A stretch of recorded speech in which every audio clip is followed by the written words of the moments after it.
Hi guys, आज हम लोग स्टडी करते हैं बेलमेंट के बारे में। बेलमेंट क्या होता है, बेलमेंट से संबंधित क्या प्रावधान किए गए हैं इंडियन कॉन्ट्रैक्ट एक्ट के तहत, और बेलमेंट के ऊपर क्या महत्वपूर्ण केस लॉ हैं। आइए स्टडी करते हैं bailment. Bailment chapter 9 of the Indian contract act में दिया गया है। सेक्शन 148 टू 171 यानी कि बेलमेंट से संबंधित प्रावधान, हिंदी में जिसे उपनिधान कहते हैं, इससे संबंधित प्रावधान इंडियन कॉन्ट्रैक्ट एक्ट के चैप्टर 9 में किया गया है, अध्याय 9 में किया गया है, जो सेक्शन 148 से लेके 171 तक दिया गया है। यानी कि धारा 148 से लेके 171 तक में भारतीय संविधान अधिनियम के बेलमेंट से संबंधित प्रावधान किया गया है, उपनिधान से संबंधित प्रावधान किया गया है। हम लोग देखते हैं section 148 of the Indian contract act, जो बात करता है bailment, bailor and bailee. Defined है यानी कि परिभाषित है। Section 148 of the Indian contract act define करता है किसको, बेलमेंट को, किसको, बेलर को और बेली को। तो आइए देखते हैं सेक्शन 148 में बेलमेंट क्या लिखा है, बेलर के बारे में क्या लिखा है और बेली क्या होता है। बेलमेंट को हम लोग समझते हैं। According to section 148 of the Indian contract act, a bailment is the delivery of the goods by one person to another for some purpose।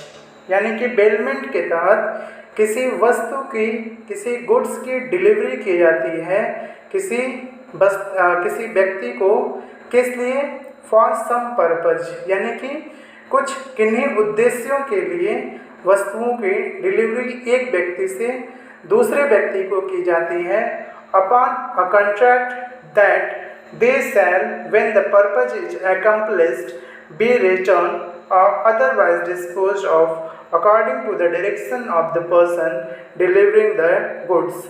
यानी कि कहने का मतलब यह है कि बेलमेंट के तहत किसी वस्तु की डिलीवरी की जाती है, क्यों, किसी पर्पज के लिए, और शर्त यह रहती है कि जब वह पर्पज, जब वह उद्देश्य पूरा हो जाएगा तो वह व्यक्ति उस वस्तु को लौटा देगा या जो व्यक्ति दे रहा है उसके निर्देश पर किसी अन्य व्यक्ति को सौंप देगा। तो ये बेलमेंट होता है, यह उपनिधान होता है। इसमें जो पक्षकार होते हैं हम लोग उनको समझ लेते हैं। दो पक्षकार हैं, बेलर और बेली।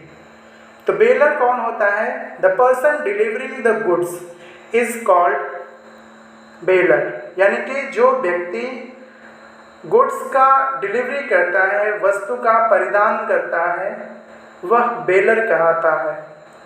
और the person to whom the goods are delivered is called the bailee. और जिस व्यक्ति को वह वस्तु दी जाती है उसे बेली कहा जाता है। अब हम लोग समझ लेते हैं इसेंशियल एलिमेंट ऑफ बेलमेंट, यानी कि क्या क्या आवश्यक तत्व होते हैं बेलमेंट के लिए, उपनिधान के लिए।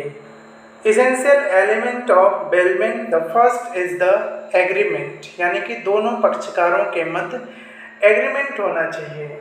दूसरा, उस एग्रीमेंट के बिहाफ पर उसके अनुसार डिलीवरी ऑफ गुड्स होनी चाहिए, यानी कि वस्तु का परिधान होना चाहिए।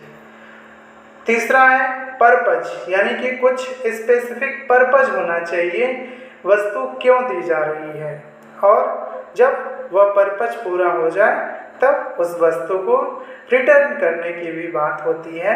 तो ये सारी चीज़ें मिलके बेलमेंट के इसेंशियल एलिमेंट के तौर पे बेलमेंट का निर्माण करती हैं, उपनिधान का निर्माण करती हैं। Section 148 of the Indian contract act में एक्सप्लेनेशन दिया गया है, स्पष्टीकरण है। तो आइए समझें कि स्पष्टीकरण section 148 of the Indian contract act का क्या कहता है, क्या बात करता है। If a person already in position of the goods other contracts to hold them as a bailee. He thereby becomes the bailee and the owner becomes the bearer of such goods, although may not have been delivered by way of bailment. यानी कि किसी व्यक्ति के पास कोई वस्तु पहले से ही पड़ी है, तो बस वही कि जिसके पास पड़ी है वह बेली हो जाएगा और वस्तु जिसकी है वह बेलर हो जाएगा। अब हम लोग section 149 of the Indian contract act समझते हैं, जो बात करता है delivery to bailee how made, यानी कि बेली को वस्तु का परिधान कैसे किया जाए। The delivery to the bailee may be made by doing anything which has the effect of putting the goods in the possession of the intended bailee or of any person authorized to hold on this behalf। यानी कि कुछ भी कार्य ऐसा करें जिससे कि वस्तु उसके कब्जे में चली जाए, किसके? बेली के कब्जे में चली जाए या उस व्यक्ति के कब्जे में चली जाए जिसे बेली ने अथराइज्ड किया है, अधिकृत किया है कि वह वस्तु का कब्जा ले सकता है। सेक्शन 150 बात करता है bailor's duty to disclose faults in goods bailed, यानी कि जो बेलर व्यक्ति है उसकी कुछ ड्यूटी बताई गई है कि यदि वस्तु में कोई डिफेक्ट है, कोई खराबी है, कोई कमी है, तो वह बेली को बताएगा। The bailor is bound to disclose the bailee faults in the goods bailed, यानी कि बेलर ड्यूटी बाउंड है कि जिस वस्तु का परिधान वह बेली को कर रहा है उसमें यदि कोई खराबी है, कोई कमी है, कोई फॉल्ट है, तो वह बेली को बताएगा, of which the bailor is aware, यानी कि जिस कमी का बेलर को ज्ञान है वह बेली को अवश्य ही बताएगा। Materially interfere with the use of them or expose the bailee to extraordinary risk, यानी कि यदि कोई ऐसे एक्स्ट्रा ऑर्डिनरी रिस्क कारित होने की संभावना है, ऐसी कमी बेलर को पता है, उसके नॉलेज में है, तो वह बेली को अवश्य ही बताएगा। And if he does not make such disclosure, he is responsible for the damage arising to the bailee directly from such fault। यानी कि यदि बेलर के द्वारा बेली को जिस वक्त वह संपत्ति वह वस्तु दी जा रही है उसकी कमियों को नहीं बताया गया है, तो यदि उसके कारण, उस कमी के ना बताने के कारण बेली को कोई नुकसान होता है, तब उसको लिए जो है वह व्यक्ति बेलर जो है दायी होगा, उत्तरदायी होगा। If such goods are bailed for hire, hire in the sense कि किराए पर लिया है यदि वह वस्तु, the bailor is responsible for such damage whether he was or was not aware of the existence of such fault in goods bailed, यानी कि यदि वह हायर के माध्यम से, किराए के माध्यम से बेलर से उस वस्तु को लिया हुआ है, तब यह मैटर नहीं करेगा कि उस कमी के बारे में बेलर को जानकारी थी या नहीं थी। हायर के केस में बेलर को एक्स्ट्रा अवेयर रहने की बात की गई है कि वह अपने वस्तु की कमियों को देखे और उसे ठीक कराए। यदि उस वस्तु के खराबी के कारण, कमी के कारण बेली को कोई नुकसान पहुंचता है, तो बेलर जो है उसके लिए उत्तरदायी होता है। इलस्ट्रेशन के माध्यम से हम लोग समझते हैं, A lends a horse which he knows to be vicious, to be यानी कि एक घोड़ा है जो किराए पर देता है और पता है कि वह वेसियस टाइप का है। He does not disclose the fact that the horse is vicious, और जिस वक्त वह घोड़ा दिया जा रहा है उस व्यक्ति के द्वारा उस घोड़े की इस कमी को नहीं बताया जाता है। द हॉर्स रन्स अवे, जब वह व्यक्ति जिसे घोड़ा देता है वह घुड़सवारी करता है, तो वह अचानक से एक दिशा में तीव्र गति से भागता है, विशियस टाइप का होता है, जिससे बी इज थ्रोन। तो जो बेली होता है वह थ्रोन यानी कि उस घोड़े से दूर गिर जाता है।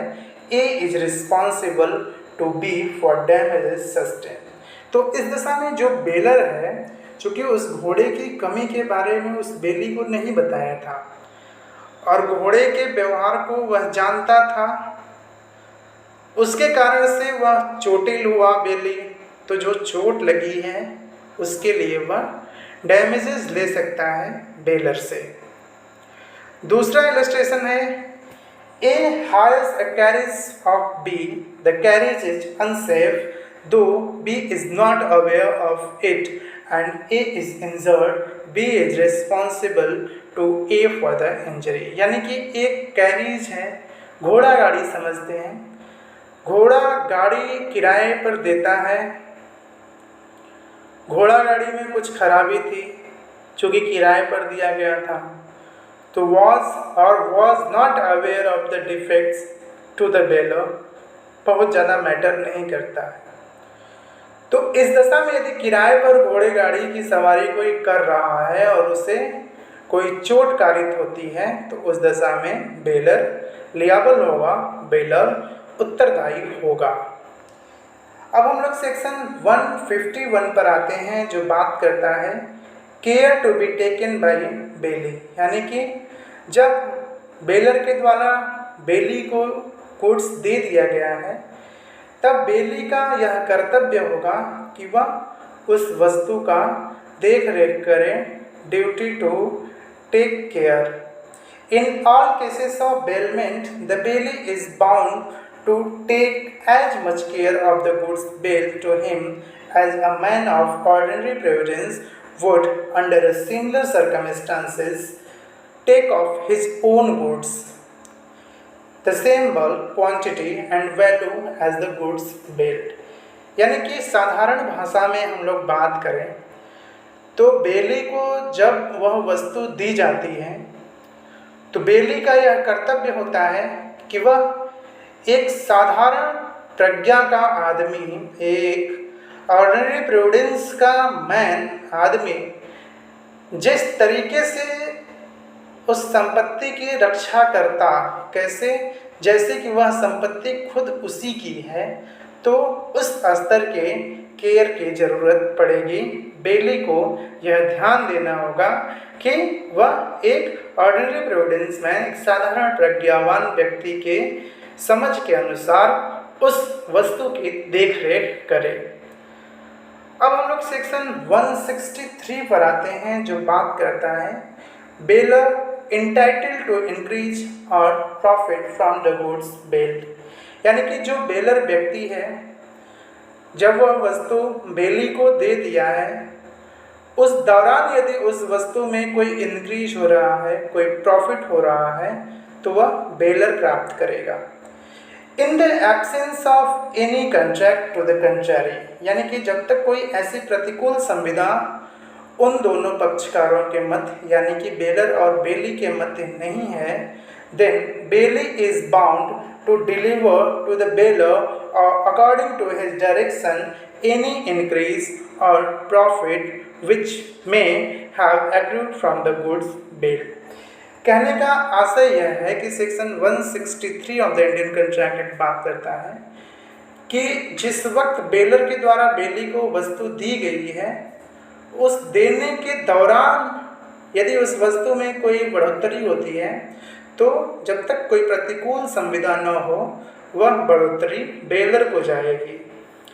इलस्ट्रेशन के माध्यम से हम लोग समझते हैं सेक्शन 163 की बात को, जो बात करता है कि बेलर इंक्रीज या प्रॉफिट को प्राप्त करेगा। A leaves a cow in the custody of B to be taken care of. यानी कि एक व्यक्ति है जो कहीं बाहर जा रहा था, अपनी गाय एक व्यक्ति को देख रेख के लिए सौंप देता है कि जब मैं आऊँगा तो वह गाय वापस कर देगा। जाने के दौरान द काउ हैज़ अ काफ, यानी कि वह गाय बच्चा देती है।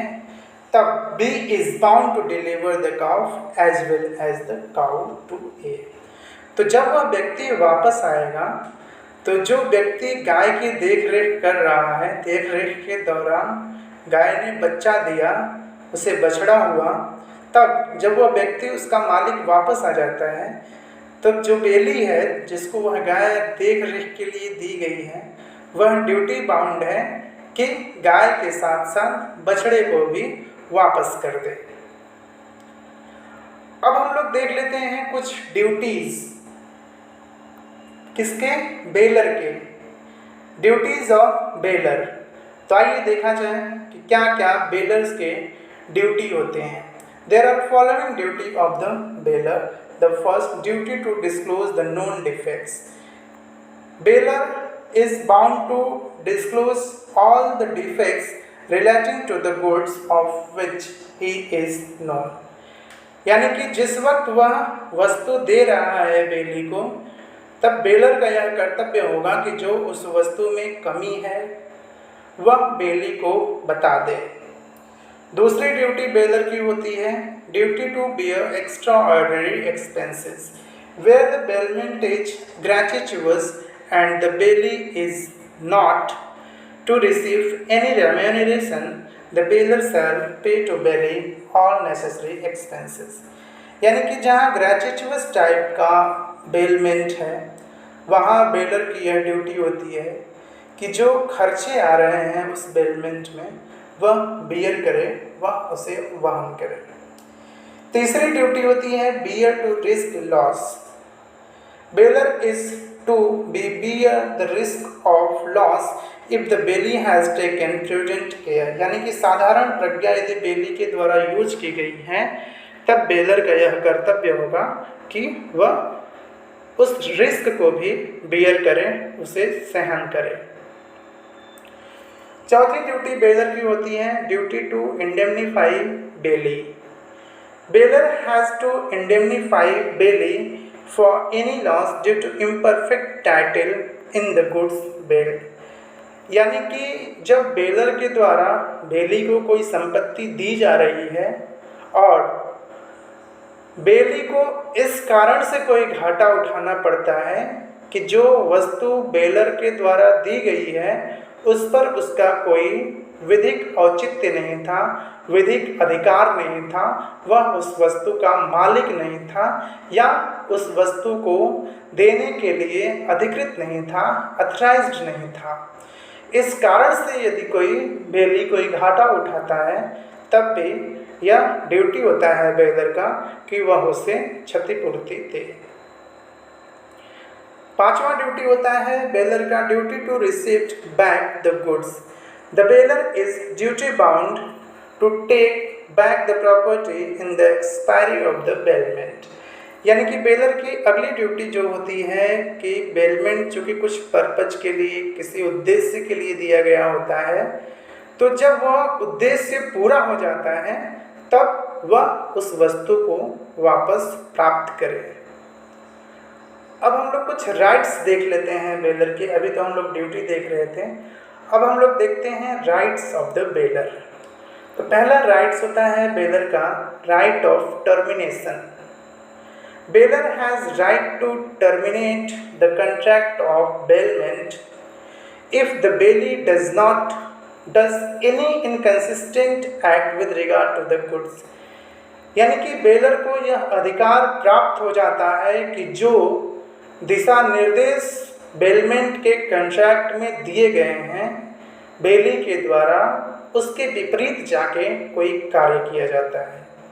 Means if the bailee does any inconsistent act with regard to the goods.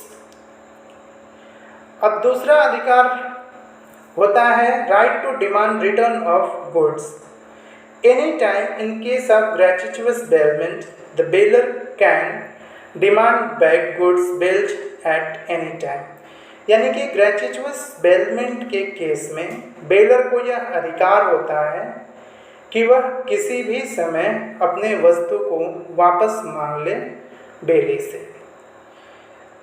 तीसरा अधिकार बेलर का होता है right to file a suit against wrong doer. The bailor has right to file a suit against the person who is wrong doer. यानी कि baler के द्वारा जब बेली को कोई वस्तु दी जाती है, क्यों? कुछ उद्देश्य के लिए, और शर्त यह रहती है कि उस उद्देश्य के पूरा हो जाने के पश्चात वह उस वस्तु को वापस लौटा देगा। उस दौरान यदि उस वस्तु के साथ कोई कुछ गलत करता है, तब बेलर को यह अधिकार होता है कि उसके खिलाफ मुकदमा फाइल करे।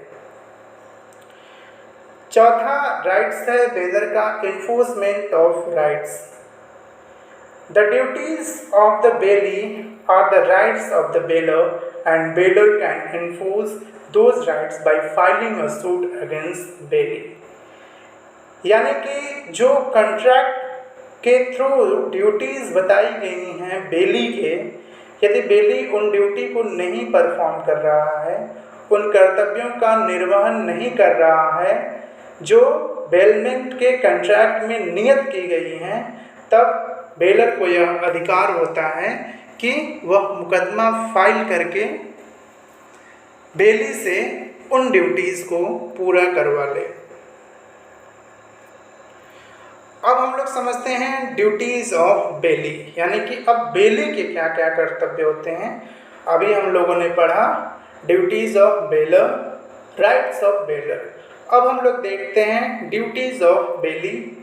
तो पहली ड्यूटी बेली की होती है ड्यूटी ऑफ रीजनेबल केयर, यानी कि रीजनेबल केयर, उचित सतर्कता, उचित सावधानी बरतने की ड्यूटी होती है बेली की कि जो वस्तु उसे दी गई है वह उसके लिए उचित सावधानी, उचित सतर्कता बरतेगा। दूसरी ड्यूटी होती है बेली की duty not to make unauthorised use, यानी कि कॉन्ट्रैक्ट ऑफ बेलमेंट के थ्रू जिस तरीके से यूज करना बताया गया है उसके इतर जाके उस वस्तु को यूज़ न करना, उसका प्रयोग न करना। तीसरा duty not to mix bailor's goods with his own. तीसरी ड्यूटी बेली की होती है कि वह बेलर के गुड्स के साथ अपनी वस्तुओं का मिश्रण न करे। चौथी ड्यूटी बेली की होती है duty to return increase or profit, यानी कि बेली को जिस वक्त वह वस्तु दी गई है उस देने के दौरान यदि उस वस्तु में कोई बढ़ोतरी होती है, कोई लाभ होता है, तो वह बेलर को वापस कर देगा। अगले क्रम में हम लोग समझ लेते हैं राइट्स ऑफ बेली, यानी कि अब बेली के क्या क्या अधिकार हैं इसको भी हम लोग देख लेते हैं। तो पहला अधिकार होता है राइट टू इंटरप्लीड, यानी कि इंटरप्लीड का अधिकार होता है। कब? If the person other than the bailor claims the goods, bailee may apply to court to stop the delivery and decide for real owner, यानी कि जिस वक्त बेलर के द्वारा बेली को वस्तु दी जाती है उस देने के दौरान ही कोई तीसरा व्यक्ति आ जाता है और वह कहता है बेली से कि तुम जिसने तुमको वह संपत्ति या वस्तु दी है उसे तुम वापस न करोगे क्योंकि वह मालिक नहीं है उस वस्तु का, बल्कि मैं मालिक हूँ, तुम वह वस्तु मुझे वापस करना। तो यहाँ एक ही वस्तु के दो मालिक हो गए, दो दावेदार हो गए। इसलिए बेली को यह अधिकार होता है कि वह इंटरप्लीडर सूट फाइल करे कोर्ट के समक्ष और कोर्ट से निर्धारित कराए कि उसे किसे वस्तु देनी है। दूसरा अधिकार बेली का होता है right against third person. If a third person wrongfully deprive bailee to use the goods or causes injury, then the bailee is entitled to such remedy which are available to real owner। यानी कि जिस वक्त वस्तु उसे दी गई है बेली को, कोई व्यक्ति आके उसके यूज़ में, उसके प्रयोग में हस्तक्षेप करता है, उसे यूज़ नहीं करने देता है, तब वह ठीक वैसे ही अधिकारी होता है उस रॉन्ग डूअर के खिलाफ लीगल एक्शन लेने के लिए जैसे कि उस वस्तु का रियल स्वामी यानी कि वास्तविक स्वामी उसके ऊपर केस ला सकता है, चाहे लीगल एक्शन ले सकता है। तीसरा राइट्स होता है बेली का राइट्स ऑफ पर्टिकुलर लेयर।